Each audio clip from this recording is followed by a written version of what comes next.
So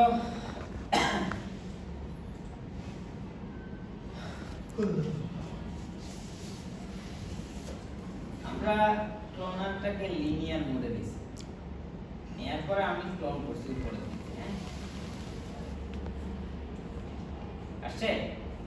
সেখানে একটা মজার ব্যাপার হচ্ছে একমাত্র লিনিয়ার মোডে গেলে আপনি ওই মোডের যে পজিশন আমি উপরে দিকে উঠেছি না, এত ডিসটেন্সে লিনিয়ার হবে, সেখানে আমি যদি রোটেশনও দিই তাহলে এটার মজার শেপ তৈরি হবে। দেখেন এই যে rotation, step by step rotation দেখছেন।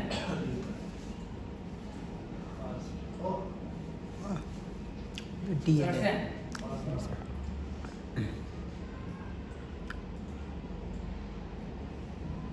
ক্লিক করলেন আর রাইট ক্লিক করলে বুঝতে পারছেন? এই বুঝে গেছে? সো এই যে একটু আগে কি জানি বলছেন না স্যার, আমি চাচ্ছি যে আমার একটা অবজেক্ট এটা র্যান্ডমাইজ ভাবে বাঁকা থাকবে, সেখান থেকে যত সব এক দিক থেকে আসবে, কে বলছে?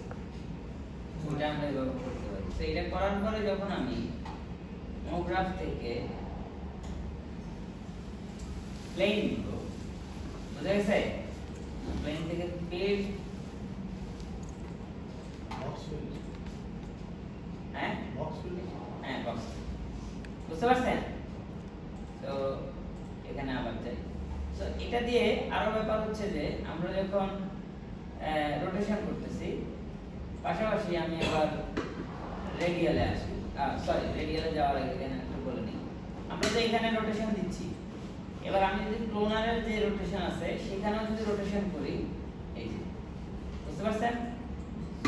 এই যে মানে ওই যে যেভাবে রোটেট হয়ে আছে ওর মধ্যে প্রত্যেকটা ইন্ডিভিজুয়ালি ঘুরতে হবে একটা অ্যাক্সিস।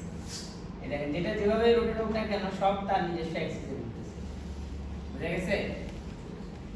এই দেখেন হচ্ছে এটা সুন্দর, এই পাশ থেকে ওই পাশ পর্যন্ত অ্যানিমেশন। আমি আপনাদের একটা কাজও দেখাই, এখন দেখালে বলবেন স্যার